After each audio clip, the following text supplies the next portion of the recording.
আসসালামু আলাইকুম। আমাদের চ্যানেলে আপনাদের সবাইকে স্বাগতম। আমাদের চ্যানেলে আমরা জমিজমা ও বিবাহ সংক্রান্ত বিভিন্ন আইনি সমস্যা ও এর সমাধান নিয়ে আলোচনা করে থাকি। তো চলুন শুরু করা যাক আজকের আলোচনা।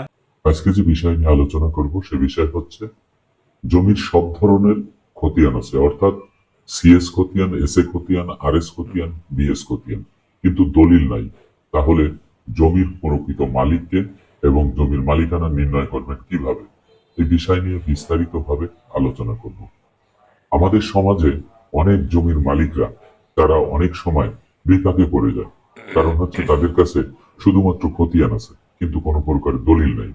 এখন দেখা গেছে কোনো এক ব্যক্তি এসে ওই সমস্ত জমির মালিকানা দাবি করে বসেন, অর্থাৎ একজন ব্যক্তি সিএস খতিয়ান, এসএ খতিয়ান, আরএস খতিয়ান, বিএস খতিয়ান, এই সকল খতিয়ান নিয়ে তিনি এক খণ্ড জমি ভোগ দখলে রেখেছে। কিন্তু দেখা গেছে অন্য একজন পক্ষ এসে হঠাৎ করে বলতেছে যে আমার কাছে এই জমির দলিল আছে, আমি এই দলিল মূলে মালিক।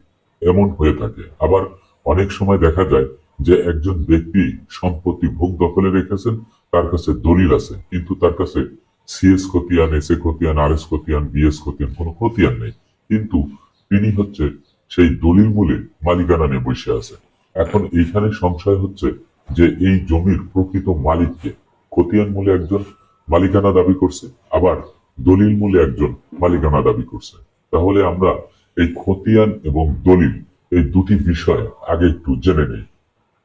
দেখুন, খতিয়ান সৃষ্টি হয়েছে যে সাল থেকে শুরু হয়েছে সেটি হচ্ছে 1888 সাল থেকে 1940 সাল পর্যন্ত। প্রথম যে খতিয়ানটি হয়েছে সেটি হচ্ছে সিএস খতিয়ান বা ক্যাডাস্ট্রাল সার্ভে।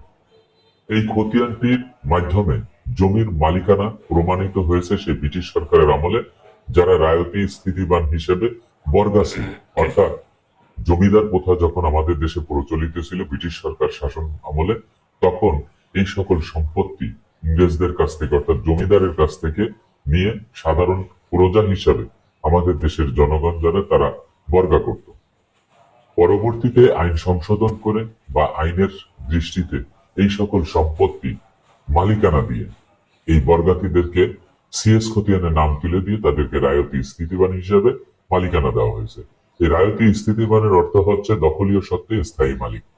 তো সেই 1888 সাল থেকে যে সিএস খতিয়ানটি হয়েছে সেইখান থেকে কিন্তু মালিকানা ধরে এ পর্যন্ত যত খতিয়ান হচ্ছে সেই সকল খতিয়ানগুলি কিন্তু হয়ে আসতেছে। আর দলিল হচ্ছে 1908 সালে রেজিস্ট্রেশন আইন মোতাবেক দলিল সম্পন্ন করা হয়েছে। তাহলে খতিয়ান বড় নাকি দলিল বড়? এখন আমরা আসি যে খতিয়ান কি জিনিস। খতিয়ান হচ্ছে মূলত সরকারের একটি রেকর্ড। সরকার এই রেকর্ডের মাধ্যমে জানতে চায় জমিটি কে ব্যবহার করতেছে, কার কাছে আছে, এর মূল মালিককে, সেটি এই খতিয়ানের মাধ্যমে জানতে চায়। এবং যিনি এই সম্পত্তি দখলে আছেন কি পরিমাণ সম্পত্তি তিনি দখলে আছেন, এবং এই সম্পত্তির শ্রেণী কি, কোন শ্রেণীর সম্পত্তি তিনি দখলে আছেন, এই সকল বিষয় কিন্তু সরকার জানতে চায়। সেই জন্য বলা হয়েছে যে খতিয়ান মূলত সরকারের একটি রেকর্ড, সরকারের দলিল। এটি সরকার জানতে চায় জমির প্রকৃত মালিক কে বসে আছে, কে ব্যবহার করতেছে, কে দখলে আছে, সবকিছু মিলায় এই সম্পত্তি থেকে কি পরিমাণ ভূমি উন্নয়ন করা আসতে পারে সেগুলি হিসেব করার জন্যই মূলত সরকার এই রেকর্ড খতিয়ানটি তৈরি করে থাকে। তাহলে এই যে রেকর্ড খতিয়ান, এই রেকর্ড খতিয়ানে যারা মালিকানা দাবি করে তারা কি বৈধ? অবশ্যই বৈধ।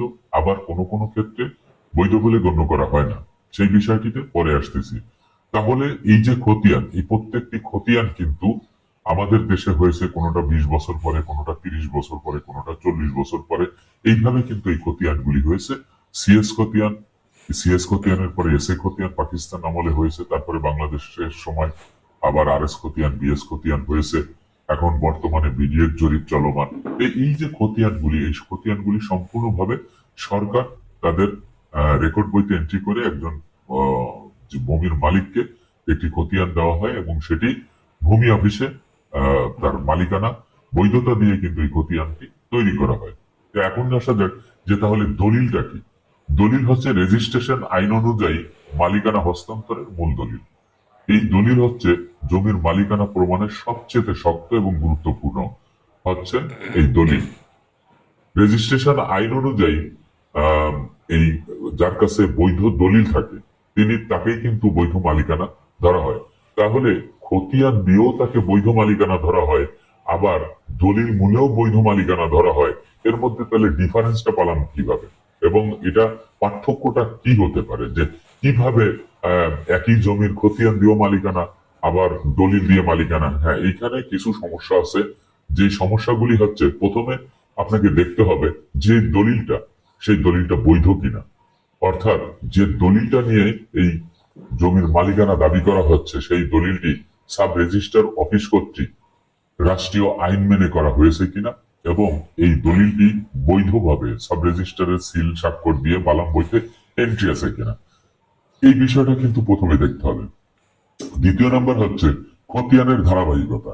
অর্থাৎ যে দলিলটা যেই সালে হয়েছে সেই সাল থেকে পিছনে যে খতিয়ানগুলি আছে সেই খতিয়ানগুলির ধারাবাহিকতা ঠিক আছে কিনা। এখন আমরা যদি ধরে নেই যে 1992 সালে একটি দলিল হয়েছে, তাহলে বুঝতে হবে যে 1992 সালে যে দলিলটি হয়েছে সেই দলিল মূলে যিনি মালিকানা দাবি করতেছেন সেই ব্যক্তির ওই 1992 সালের আগে যে খতিয়ানগুলি আছে বা দলিলের ধারাবাহিকতা আছে, সেটি যার কাছ থেকে সম্পত্তি হস্তান্তরিত হয়েছে, যিনি দাতা ছিলেন, তার কি কি খতিয়ান আছে। তাহলে তার 92 সালের আগে যদি দুটি খতিয়ান হয়ে থাকে, সিএস খতিয়ান এবং এসএ খতিয়ান, তাহলে ওই এসএ খতিয়ান এবং সিএস খতিয়ানের যে মালিকানার যে চেইন বা ধারাবাহিকতা, সেটি দলিলের সাথে সম্পৃক্ত হয়ে গেছে, যেহেতু দাতাই সম্পত্তি বেচা বিক্রি করেছেন।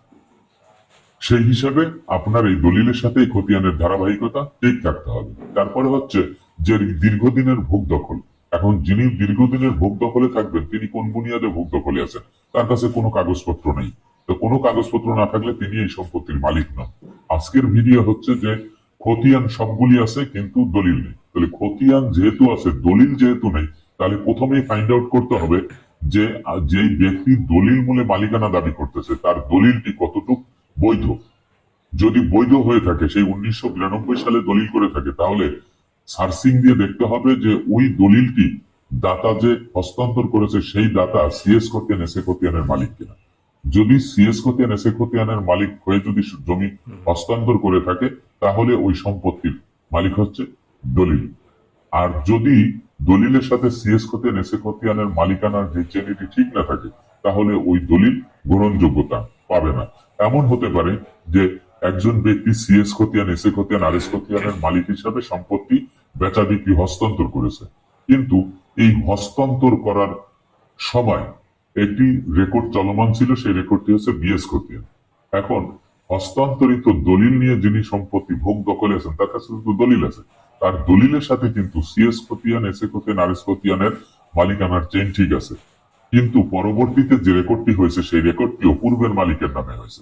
তাহলে পূর্বের মালিকের যে ওয়ারিশ তাদের নামে যদি হয়, তাহলে সিএস খতিয়ান এসএ খতিয়ান আরএস খতিয়ান বিএস খতিয়ান এই সকল খতিয়ানই কিন্তু পূর্বের মালিকের নামে হয়ে গেল, কিন্তু জমি যে বেচা বিক্রি হস্তান্তর হয়েছে সেই বিষয়টা কিন্তু আপনার জরিপকারকরা জানেও না বা ভূমি অফিস জানে না, সেই জন্য হয়েছে।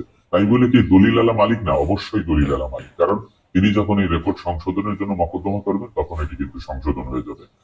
এই বিষয়টি মাথায় রাখতে হবে। আর যদি দলিলের সাথে খতিয়ানের ধারাবাহিকতা ঠিক না থাকে, তাহলে খতিয়ান মূলে মালিকানা পাবেন।